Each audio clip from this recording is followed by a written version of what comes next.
But first, let's return to Labor's super tax. And they sent out Workplace Relations Minister Amanda Rishworth today to defend the proposed super tax after the revelations that politicians on a defined benefit pension, including Albanese, will be able to defer paying the tax if it applies to them. Here's what she had to say. I'll be subject to the same tax if my balance ever reaches over $3 million. So past federal and future federal MPs will be subject to this tax if their balance gets over $3 million. Now, this is a reasonable measure. Some might disagree with that. And joining me now is former Treasury Assistant Secretary David Pearl. David, thanks so much for your time. Are you shocked that Labor's pushing ahead with taxing unrealised capital gains? I'm not shocked, Sharri, because for me, Labor has completely misread the election result. I think the election result can be attributed to the electorate's reluctance to toss out one-term governments, first-term governments, the Trump effect, and the worst opposition campaign I think anybody's ever seen.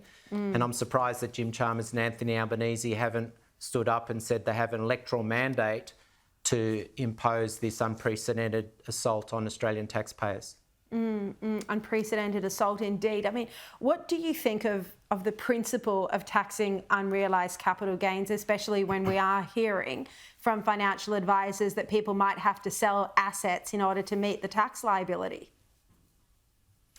Well, we tax unrealised land values through land tax and rates, but as I've already explained, those taxes typically are 1% to 2%, and land values don't change in a volatile way. So this is a new departure for our income tax system. I think that's the big thing about this. And it will undoubtedly cause a lot of harm. I think the principle is the objection because a taxpayer shouldn't have to go into debt or sell assets simply to meet a tax liability. And that's what this unrealised capital gains tax will do to them. So just expanding on that further, when you say it'll cause a lot of harm, people might have to go into debt, what do you think the consequences will be? People will have to sell property, or, you know, what are we looking at here? Well, somebody with a self-managed fund invested in an illiquid asset like a business or a farm won't be able to sell 5, 10, 20% of that in order to meet their tax liability. So when they get the bill from the ATO, they'll either have to sell other assets or go into debt. I think that's the difficulty. Those with investments in industry or retail funds are in a different position. They can make withdrawals from those funds fairly easily. So it's really an assault on those with self-managed super funds, which account for $1 trillion of our $4 trillion stock of super, with investments in unlisted or illiquid assets. We saw, just on another topic, we saw Victoria's opposition delivered their budget reply today, vowing to axe stamp duty for first home buyers. I mean, this would be popular. What do you think, though? Is it good policy to axe stamp duty for first home buyers?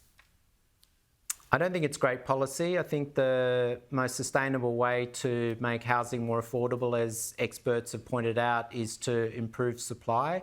And that goes to reducing the costs of construction, making land available and dealing with council zoning.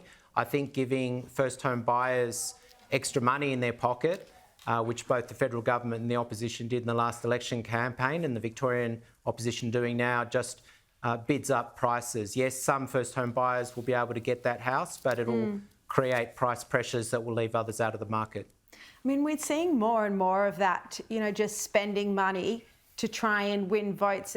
And it's always been the way that there are some election sweeteners, but it just seems to be getting larger and larger. I mean, I just think that Labor's commitment federally to pay off HECS debt is so egregious. It's so clearly buying the young vote. And, you know, we see it at a state level as well. Do you think this is now the new normal? Well, it's a new normal because both Labor and the Coalition have ceased defending the interests of taxpayers in this country. So if you lift the veil on all of these spending promises, all of these electoral giveaways, you have both sides of politics reliant on bracket creep and a personal income tax system which taxes $1 in every two that you earn over $180,000, which is less than twice average annual earnings. So taxpayers aren't represented by the two major parties, and I think this is the opportunity for the new Liberal leadership to put their stamp on politics and to win a new political constituency, which has been neglected since Howard's time. I completely agree with you. And I think Australia, the figures show Australia has among the highest rates of personal income tax in the world. So this is what we're seeing. David Pearl, always appreciate your insights. Thank you so much.